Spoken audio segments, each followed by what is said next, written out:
성부와 성자와 성령의 이름으로 아멘. 오늘은 요한복음 5장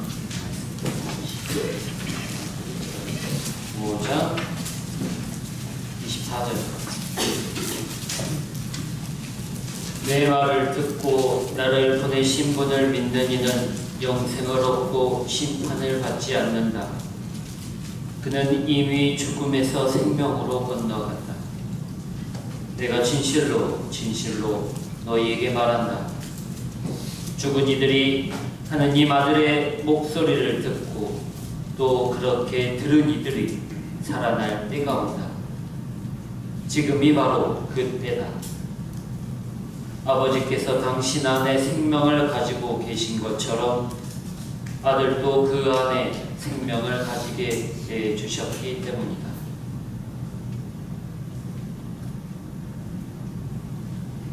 우리를 위해 돌아가시고 부활하신 주님, 당신의 부활의 삶을 지금 여기에서 느끼며 살아갈 수 있도록 도와주시고, 오늘 이 시간도 당신의 영을 보내주시어 우리들 마음 안에서 당신을 알아가는 기쁨, 당신과 만나는 행복을 누리게 하소서. 우리 주 그리스도를 통하여 비나이다. 아멘. 성부와 성자와 성령의 이름으로 아멘. 부활 축하드립니다.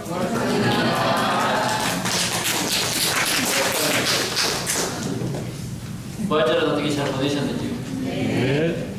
본당에서 여러 가지 행사들 또 여러 가지 전례들 하면서 저는 마찬가지로 이번에는 원래는 다른 데 갔었는데요. 올해는 항상 제가 욕하는 신부네 본당 가가지고 대림동 해가지고 성주관 보냈는데요. 성주관 때 아무것도 안 했습니다. 원래 이제 성주관 가면 3, 4일 전례가 복잡하고 많잖아요. 그러니까 손님 신부로 가면 그 중에 하루 정도는 손님 신부가 맡아가지고 해줘요. 근데 저는 아무것도 안 했습니다. 그냥 지가 알아서 안 하고. 그래서 자기 혼자 막 벤트 하고 왔다 갔다 하는데 저는 그냥 옆에서 TV 리모컨 들고 이렇게 누워있었어요. 그러니까 좋더라고요. 저는 일주일 동안 편안히 푹 쉬다가 또 휴가 잘 보내고 또 나름대로 주례를 할 때는 뭔가를 주례를 하고 뭔가를 막 하게 되면 안 보이는 것들이 많이 보이게 되더라고요. 그 다음에 그 의미에 대해서 조금 더 한번 생각해 볼 수 있을 것 같아요. 그 다음에 그러면서 같이 이야기도 해보고 그랬던 것 같습니다. 네. 여러분들도 나름대로 그런 시간이 되셨으면 좋겠습니다. 전례가 그냥 해년마다 돌아오는 부활 전례가 아니라 그 전례 안에서 가지고 있는 의미들, 또 그 안에서 가지고 있는 느낌들이 새록새록 다시 생각났으면 좋겠다는 생각이 듭니다. 일단 오늘은 공지사항 먼저 하고, 저희가 엊그제 여행사 사장님 만나가지고 성지순례에 대한 이야기 일정을 다 잡았습니다. 일정을 잡았는데요. 그리스하고 터키 그리스 성지순례를 내년에 이제 계획하고 있습니다. 내년에 계획하는데요. 제가 작년에 가보니까 한 60명이 한꺼번에 가기에는 좀 힘들더라고요. 그 다음에 또 너무 숫자가 많아지면 또 이렇게 전달하는, 또 그 다음에 같이 기도하는, 그 다음에 같이 이렇게 모여서 얘기하는 것 자체가 조금 반감된다는 생각이 좀 들어서 이번에는 선착순 35명, 최대 35명. 그래서 무조건 35명만, 그 이후에 넘어온 사람들은 다 자를 겁니다. 그래서 그러면 기회를 한 번 드리면 안 될 것 같아서, 한 번만 드리면 안 될 것 같아서 일단 기회를 2번으로 해서 1월달에 한 번, 2월달에 한 번 똑같은 코스로 똑같은 시간 계획으로 해서 갈 겁니다. 근데 물어보니까 1월달하고 2월달 비행기 항공은 좀 달라졌어요. 왜냐하면 요일이 달라지거든요. 그래서 1월달은 1월 9일부터 시작해서 1월 21일까지 1월 21일까지 12박 13일입니다. 좀 긴데요. 그 긴 이유는 제가 좀 더 자세히 설명드리고. 그 다음에 2월 5일부터 시작해서 2월 17일까지. 2월 5일부터 시작해서 2월 17일까지. 그래서 중간에 설 연휴가 1월 말 정도에 딱 끼어 있습니다. 그래서 한 일주일 전에 도착하는 1월 한 26일, 25일 그때부터 연휴가 시작하는 것 같아요. 그래서 1월 달에 성교순례는 21일 날 끝내는 걸로 그렇게 일정을 잡고 성금식 지나고 바로 다음 날부터 시작해서 쭉 그 다음에 2월 달은 끝나고 나서 2월 달은 조금 조정이 가능한데요. 한 5일에 시작해서 새학기 시작인데 저도 새학기를 시작해야 되기 때문에 시작하기 전에 한 17일 그 정도까지 해가지고 2월 달은 그렇게 계획하고 있습니다. 터키 그리스인데요. 일단 터키 이스탄불로 들어갔다가 이스탄불에서 아웃하고 인도 이스탄불, 아웃도 이스탄불에서 하고요. 그 다음에 원래는 한 360만 원 정도 계획을 했었는데 제가 한 군데는 그래도 다른 여행사에서 가는 거하고 또 다른 데에서 성교순례 가는 거하고 기간을 좀 더 늘리고 가격을 좀 더 늘리더라도 제가 한 군데 꼭 가자고 추천한 데가 어디냐면 키프로스섬은 잘 안 가거든요. 그래서 키프로스섬을 하루를 넣고 하니까 하루가 늘어나니까 거기에서 이제 비행기를 타고 왔다 갔다 해요. 키프로스섬은 1월이나 2월 달에 겨울에는 거기가 풍랑이 너무 많이 불어가지고 배를 타고 못 간다. 그래서 비행기를 타고 들어갔다가 키프로스섬에서 하룻밤 자고 다시 키프로스섬에서 타르수스로 바로 나올 겁니다. 그래서 그렇게 하루 일정을 더 넣게 되니까 한 40만 원 정도가 늘어납니다. 그래서 최대 400에서 좀 이제 숫자를 보고 조금 줄 수 있으면 줄어들고 어떻게 이제 그렇게 할 정도. 그래서 지금은 뭐 저번에 갔던 것처럼 신청 기간은 7월 말 신청 기간이세요. 신청하신 분들은 7월 말까지 저희가 이제 사도직에서 개별적으로 다 신청받고 그다음에 7월 말 때 신청이 끝나면 9월 2학기 때부터 9월 초부터 예전에 했던 것처럼 그 성교순례 가는 팀들끼리 해서 같이 공부 한 달에 2번 정도 그래서 12월 달까지 한 6번, 7번 정도 같이 성교순례 공부 같이 할 겁니다. 그렇게 해서 할 계획입니다. 지금 네? 그건 아직 잘 모르겠습니다. 아직 계획은 아직 없고요. 저도 2학기 때 계획을 잡아봐야 돼서 그렇게 할 계획입니다. 성교순례는 제가 다시 한번 말씀드리지만 힘 있을 때, 돈 있을 때, 여유 있을 때 꼭 한 번씩 가보시라고. 이번 주제는 바오로 여행, 바오로에 대한 것들. 그래서 그리스, 터키 지역들 다 갈 겁니다. 그리고 뭐 터키 지역 가면 웬만큼 관광도 하셔야 되는데 거의 관광은 없습니다. 그냥 돌아다니죠. 그래서 바오로 사도가 했던 전도 여행을 중심으로 그 다음에 그 안에 조금 이제 들어가는 게 요한 묵시록에 나와 있는 요한의 7교회에 대한 뭐 라오디케이아 그 다음에 거기에 사르디스 거기에 있는 파우칼레라고 하는 필라델피아 이제 그런 도시들을 중심으로 해서 돌아다니고 그 다음에 그리스는 필리피, 코린토, 아테네는 늘 거고요. 그 다음에 데살로니카 이제 이렇게 해서 쭉 바오로가 중심이었던 그 도시들 돌아다니면서 성교순례를 합니다. 제가 다 얘기했죠? 네. 그래서 신청은 뭐 번당에 하지 마시고 사도직으로 바로 전화 주시면 저희 직원인 글라라가 잘 안내해 드릴 겁니다. 그 다음에 저번에도 마찬가지로 10% 계약금은 안 돌려줍니다. 안 돌려줍니다. 저한테 용돈 준다고 생각하시고 계약금은 제가 알아서 잘 쓰겠습니다. 계약금은 10%면 40만 원이에요. 40만 원 계약 주시면 될 겁니다. 네.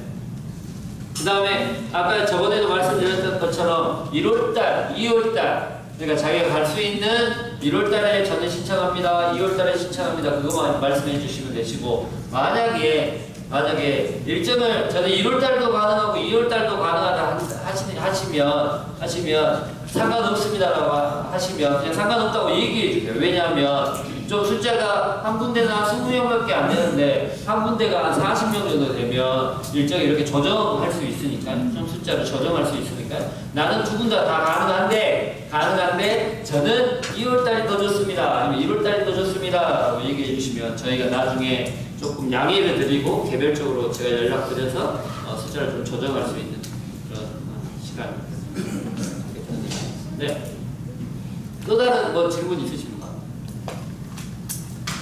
다시 한번 말씀드리면 돈 있고 힘 있고 여유 있을 때 꼭 한번 가보실 거라. 저도 그리스는 처음 가봅니다. 저도 그리스는 한 번도 안 가봤습니다.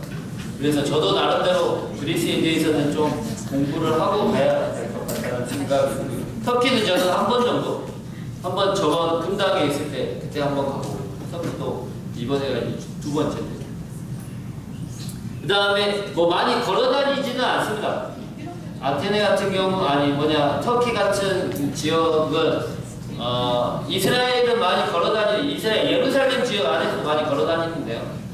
터키 그리스 같은 경우에는 차를 타는 시간들이 많습니다. 그러니까 뭐 타르스스에서 이제 우리가 일명 말하는 피시디아의 안티오키아로 가는 시간 자체가 버스 타고 한 4시간 정도 가십니다. 그 다음에 피시디아 안티오키아에서 그 다음에 이제 말하는 이제 필라델피아나 어느 그쪽으로 가게 되면 그것도 한 4시간, 5시간 정도 버스 타고 갑니다. 그럼 버스 타면서 제가 뭐 성경도 읽어드리고 그 다음에 성경에 이제 가이드도 얘기하겠지만 그래서 제가 거기서 노래도 부르고 놀기도 하고 그러면 안 되지만 그래서 제가 기도도 좀 할 거고 아무튼 그런 버스를 타고 다니는 시간이 있기 때문에 제가 저번에 금당 식구들하고 같이 성기소를 갔을 때는 버스 안에서도 어떤 프로그램들 좀 있으면 좋겠다 하는 생각을 가지고 있어서 그런 것도 한번 제가 계획할 거니까요.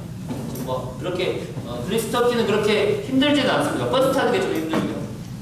그래서 잘 생각하셔서 보시면 되겠습니다. 네. 질문 없으시죠? 수업할까요? 네. 그러면 제가 수업하는데 뭐 했는지 잘 기억이 안 나요. 저번에 여기까지 다 끝냈죠? 여기 이제 구도하면서 지리적 구도에 대해서 제가 세 가지에 대해서 구도에 대해서 그러니까 요한복음의 어떤 구성에 대해서 세 가지에 대해서 말씀드린다고 하면서 첫 번째 지리적 구도, 그 다음에 두 번째 어떤 내용적 구도, 그 다음에 세 번째 시간적 구도에 대해서 말씀드린다고 오늘 이 구도 부분에 대해서 구성에 대한 부분에 대해서 다 마무리하고 하도록 하겠습니다. 저번 시간에 잠깐 했던가 하면 지리적 구도는 다른 복음서와 그렇게 별반 다르지 않아요. 갈릴레아에서 예루살렘으로 가는 어떤 두 지역, 그러니까 갈릴레아, 유다 지역, 사마리아 지역, 유다 지역에서 예루살렘으로 가는. 그래서 예루살렘은 어디가 중심일까요? 예수님이 활동했던 그렇죠, 성전이 중심이죠. 갈릴레아는 갈릴레아 호수 지역 근처, 거기서도 카파르나움이 중심이고, 그래서 그 중심이 되었던 도시들. 를 가지고 있습니다. 그래서 보시면 장소가 그냥 단순한 장소의 의미를 가지고 있는 게 아니라 장소 안에서 갈릴레아는 예수님을 따르고 예수님을 믿고 그 다음에 예수님에 대한 어떤 신앙에 대한 뿌리 바탕을 가지고 있는 사람들을 의식적으로 얘기하고 있고 그 다음에 예루살렘은 불신앙의 어떤 개념들을 그 안에서 가지고 있다라고 제가 말씀드렸습니다. 그래서 예루살렘에 올라가고 갈릴레아에서 표적을 일으킨 다음에 예루살렘으로 올라가가지고 예루살렘에서 유다인들하고 논쟁을 하고 논쟁을 했던 다음에 다시 빠져나와서 유다나 어디 사마리아 가가지고 거기에서 또 사람들하고 이야기하고 대화하면서 하느님에 대한 예수님에 대한 뭐라고 해야지 요한복음서가 예수님에 대한 신학적 논증들을 얘기하고 다시 표징을 보여주고 그거에 대해서 다시 논증을 얘기하고 다시 예루살렘에 가가지고 예수님을 반대하고 다시 나와가지고 이제 베타니아로 가가지고 나자로를 고쳐준 다음에 다시 예루살렘에 와가지고 끝내는 붙잡히고 죽는 그래서 장서정이 예루살렘을 벗어나면 예수님에 대한 증언이나 표징들이 많이 일으켜나지만 예루살렘 안에서는 항상 반대하는 거예요. 그 개념에 대한 중심 자체가 뭐라고 그랬어요? 그래서 신앙과 불신앙에 대한 예루살렘 뭐가 있기 때문에 그렇죠. 성전이 있기 때문이죠. 그래서 성전에 대한 이야기 자체를 어디로? 맨 앞으로 끄집고 나와가지고 처음부터 예수님의 공생활 처음부터 시작해서 계속 예수님 예루살렘 안에서 계속 반대되는 그림을 가지고 있다. 이 이유를 제가 저번 시간에 설명드렸는지 잘 모르겠지만 그 이유가 왜일까요? 역사적 사건 안에서 제가 요한 공동체가 요한 공동체죠. 요한복음사가의 공동체라고 하죠. 그러면 요한의 교회라고 합시다. 요한이 예수를 믿고 있는 예수를 그리스도인 공동체, 요한의 공동체 자체가 얘기하고 싶었던 게 뭐냐면 성전이라고 하는 유대인의 예배의 중심에서 이제 그 성전에서 어디로 다시 집중해야 된다. 예수님의 몸이라는 예수님에 대한 인격, 예수님의 믿음을 중심으로 다시 모여야 된다라는 것들을 계속해서 얘기하기 위해서 장서적인 개념을 나눴어요. 그래서 예수님이 가장 많이 활동했던 그 다음에 그 제자들이 그러니까 제자들 12 제자들이 거의 어디 출신이에요? 갈릴레아 출신들이죠. 그래서 갈릴레아의 중심에서 그래서 갈릴레아는 신앙의 장소, 예루살렘 특히 성전은 불신앙의 장소.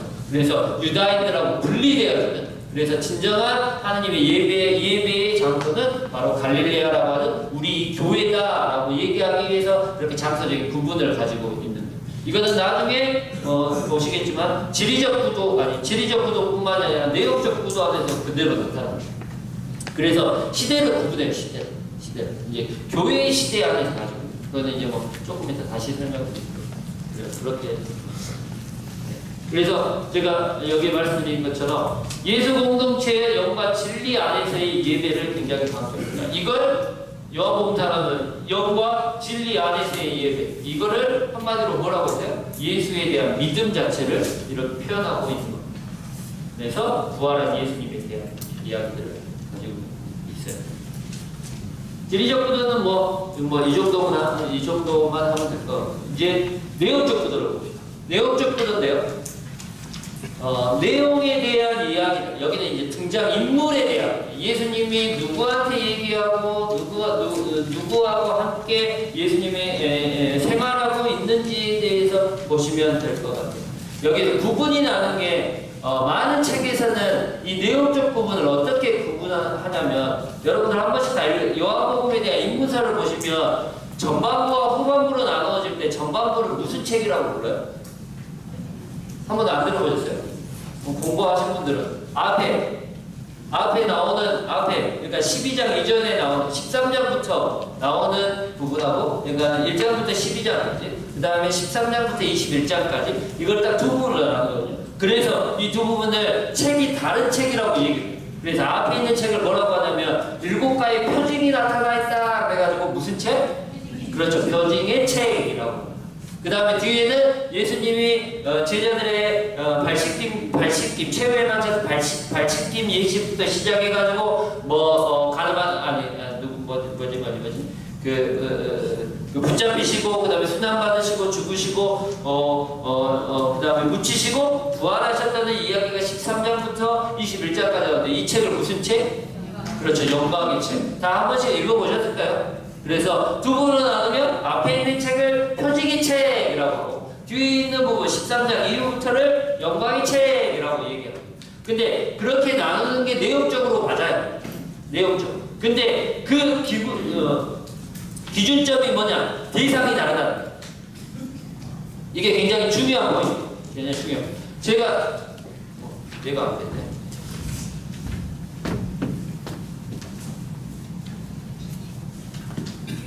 여러분 이거 가지고 계십니까? 요한복음 구조 해가지고 다 나눠드릴 거. 이거 봐.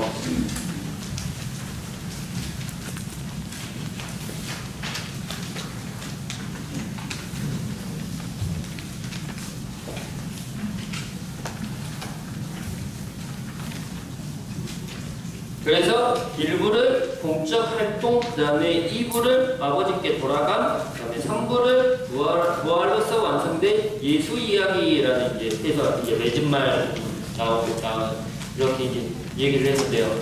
앞부분과 뒷부분에 나오는 12장까지에 대한 내용은 표징을 중심으로 7가지의 표징을 중심으로 이야기가 쭉 연결되어 있는 부분이 있고, 뒤에 있는 부분은 예수님이 자신이 순환받으시는 순환의 이야기가 계속되며 표징의 책과 영광의 책으로 얘기를 합니다.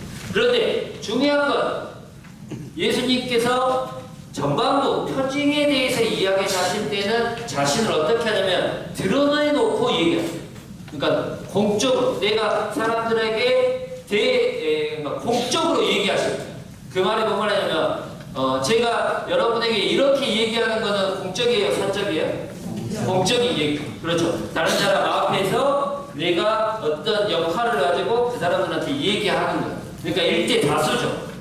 하지만 13장 이후부터는 어떤 얘기냐면 우리들끼리 사적으로 얘기하는 장면을 가지고 있다는 거예요. 대상 자체가 달라요. 말하는 대상 자체가 달라져요. 그래서 그 대상 자체를 구분하고 있다는 거죠. 이게 굉장히 중요한 면인데요. 장소적인 것과 연관해 보면 전반부에서는 어때요? 거기에서 전반부가 보세요. 일부가 보세요. 장소가 어디? 갈릴레아에 있다가 2장에서 예루살렘으로 갔다가 다시 갈릴레아로 갔다가 다시 5장에서 축제 때 올라가가지고 예루살렘으로 갔다가 다시 갈릴레아로 왔다가 아니 사마리아로 갔다가 사마리아에서 갈릴레아 갔다가 다시 예루살렘으로 계속해서 공적으로 드러낼 때는 어때요? 갈릴레아 갔다가 예루살렘 갔다가 계속해서 반복해요. 하지만 사적으로 얘기할 때 13장 이후부터는 장소가 어디예요? 그렇죠. 옮기지 않아요. 예루살렘에서만 얘기하고 있어요. 그런 것처럼. 그러면 그렇게 공적으로 얘기할 때는 장소가 계속해서 바뀌지만 사적으로 내적으로 얘기할 때는 계속해서 장소가 예루살렘이에요. 이게 굉장히 중요한 개념성입니다. 그러면 예루살렘에 있었다고 하면 여기에는 예루살렘의 장소의 기본적인 바탕이 뭐라고 그랬어요? 아까 제가 개념 자체가 믿지 않는 신앙에 대해서 얘기하고 있다는 거죠. 그래서 그 안에서 예수님이 어떻게 된다는 거죠. 뒷부분에. 그러면 어디가 핵심입니까? 믿지 않는 것들, 예수님을 믿지 않기 때문에 마침내 어떻게 된다? 그렇죠. 죽는다. 죽음에 대해서 초점을 맞추고 있어요. 그러면 이 앞부분에 대해서는 아까도 말했듯이 표징의 책이라고 얘기하는 거는 믿고 안 믿고에 대한 기준점 자체를 뭘로 두고 있는 거예요? 표징으로 두고 있는 거예요. 예루살렘에 대한 부분들. 표징도 제가 말씀드렸죠. 카나 왕실 7가지 표징 중에서도 카나 왕실은 어디에서 왕실 관리를 해준 것들은 어디? 갈릴레아에서. 그 다음에 벳자타의 못이나 아니면 눈머니의 치유 그건 어디서? 예루살렘에서. 그 다음에 5,000명은 이제 6장에 나와 있는 5,000명을 모이신 기적은 어떻게 보면 요한복음에 삽입되어 있는 부분이라고 할 수 있어요. 그러니까 5,000명을 모이신도 갈릴레아. 그 다음에 나자로의 치유는 어디? 예루살렘 근처에. 어디? 벳사이다. 맞나? 벳사이다. 나자로의 집에서 치유해줍니다. 그러니까 갈릴레아에서 3개, 그 다음에 갈릴레아에서 4개, 무리를 걷는 식으로 포함하죠. 무리를 걷는다는 건 일단 제외식이고. 그러니까 갈릴레아에서 6개, 그 다음에 유다 지방에서 예루살렘 근처에서 3개 해가지고 3개 했으면 그 3개를 잘 보세요. 잘 보시면 벳자타의 못하고 집에 가서 보세요. 지금 시간을 잘못 보니까 벳자타의 못 다음에 나오는 이야기가 뭐예요? 유다인들의 반대가 나와요. 그날이 무슨 날이었나? 안식일이었는데 예수가 그 병자한테 뭐라고 그래요? 들 것을 가지고 걸어가라 라고 얘기하죠. 근데 유다인들이 그날은 안식일이었는데 안식일에 들 것을 가지고 걸어가는 게 맞냐? 잘못되냐? 라고 논쟁이 붙기 시작하죠. 그게 뭐예요? 표징을 중심으로 이 표징을 예수님을 통해서 믿고 있는 사람이냐 안 믿고 있는 사람이냐가 확연히 구분되게. 그러면 앞에 있는 내용적인 부분에서 중심은 뭐를 갖고 있다? 표징을 중심으로 가지고. 그래서 앞에 있는 내용을 뭐라 그래요? 표징의 책이라고 하고, 뒤에는 예루살렘에 있으니까 기본적으로 바닥에 깔려있는 불신앙이죠. 불신앙의 마침은 어디요? 십자가 죽음. 그러니까 중심이 어디? 그렇죠. 죽음, 십자가의 죽음이 중심을 가지고 있죠. 그래서 죽음까지 이르는 길, 그 다음에 죽음 이후에 예수가 행했던 부활의 이야기가 포함되어 있습니다. 이해되시죠? 네. 그래서 한번 구분해 보면 일단 앞에 전반부 표직의 체계라고 얘기했던 거는 공적인 활동이 사람들한테 드러내놓고 하는 활동이고, 뒷부분에 있는 사람들은 좀 이따 이제 보겠지만 아주 소수의 사람들만을 데리고 얘기했던 장면들이 13장부터는 나와. 그래서 그것들을 딱 구분해 주는 구절이 어디냐면 12장 36절에 한번 볼까요? 12장 36절.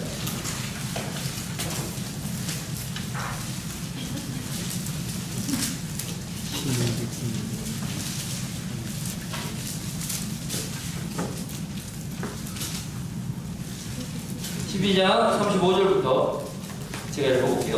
예수님께서 그들에게 이르셨 35절입니다.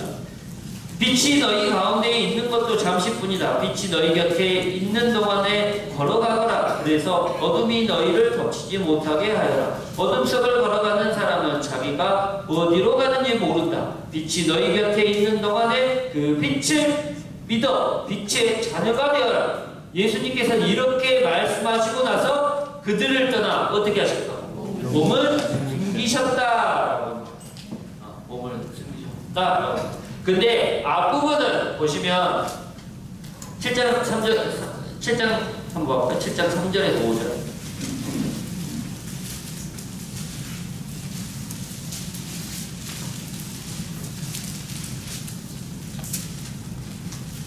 (7장 1절) 그 뒤에 예수님께서는 갈릴레아를 돌아다니셨다. 유다인들이 당신을 죽이려고 하였으므로 유다에서는 돌아다니기를 원하시지 않으셨던 것이다. 마침내 유다인들의 초막절이 가까웠다. 그래서 예수님의 형제들이 그분께 말하였다. 그곳을 떠나 유다로 가서 하시는 일들을 제자들도 보게 하십시오. 널리 알려지기를 바라면서 남몰래 일하는 사람은 없습니다.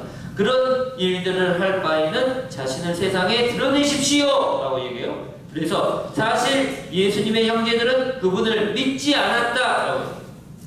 이 말이 어떻게 보면 종합이에요. 종합. 앞에서 얘기했던 것. 세상을 자신을 어떻게 하라? 드러내 보이십시오 라고 얘기해요. 근데 나중에 보면 다시 자신을 숨기시죠. 그 다음에 14절 축제가 이미 중반에 이르렀을 때 예수님께서는 성전에 올라가 가르치셨다. 그러자 유대인들이 놀라워하며 저 사람은 배우지도 않는데 어떻게 성경을 잘 알까 하였다. 성전에 가면 사람들이 많아요. 공적인 장소에서 사람들이 다 가서 무작위로 얘기하는 거죠. 공적으로 자신을 어떻게 해요? 세상에 드러내놓고 얘기하는 거예요. 공적으로 그렇게 얘기하는 겁니다. 그 다음에 26절 예루살렘 주민들 가운데 몇 사람이 말하였다. 그들이 죽이려고 하는 이가 저 사람 아닙니까? 그런데 보십시오. 저 사람이 뭐라고 어떻게 드러내놓고 이야기하는데 그들은 아무 말도 하지 못합니다. 그들이 누구예요? 뒤에 나오는 최고의 의원들이죠. 그렇게 자신을 드러내놓고 얘기해요. 드러내놓고 얘기하시는 장면이 나옵니다. 그 얘기는 쭉 나옵니다. 10장 24절, 11장 54절. 그렇게 해서 계속해서 자신을 드러내놓고 얘기합니다. 그래서 그러면 그렇게 드러내놓고 얘기하는 주제가 뭐다? 주제. 누구냐면 맨 마지막에 나와요. 그 말이 어디냐면 그 질문 자체가 나오죠. 11장, 그러니까 앞부분 표징의 책이라고 하는 표징들을 요약하고 있는 것들에 대한 조각들을 얘기하고 있는 게 어디냐면 12장 35절, 34절. 그때의 군중이 예수님께 말하였다. 우리는 율법에서 메시아는 영원히 살 것이라고 들었는데 어떻게 선생님은 사람의 아들이 들어올려져야 한다고 말씀하십니까? 그 사람의 아들이 누구입니까? 이게 정확. 사람의 아들은 누구인가? 12장 34절에 나옵니다. 여기도 주의하셔야 돼요. 이게 나중에 다시 할 거예요. 나중에 다시 할 건데 사람의 아들이라는 표현이에요. 요한복음에서 말하는 사람의 아들에 대한 표현과 마르코복음에서 얘기하고 있는 사람의 아들에 대한 표현이 같지 않아요. 이렇게 얘기하면 뭔 말인지 모르거든요. 왜냐하면 마르코 복음에서 말하고 있는 사람의 아들의 뜻이 뭔지를 모르죠. 그러니까 결론만 말씀드리면 이거는 이제 또 이것도 한 학기짜리 뭐 논문이 될 수 있는데요. 마르코 복음에서 말하고 있는 사람의 아들이라는 표현 자체는 그냥 쉽게 생각하면 뭐냐면 종말론적 메시아예요. 그러니까 심판하고 그 다음에 내가 다시 오게 되면 너희들을 심판할 것이다. 그러니까 그래서 심판하고 너희들을 구원하고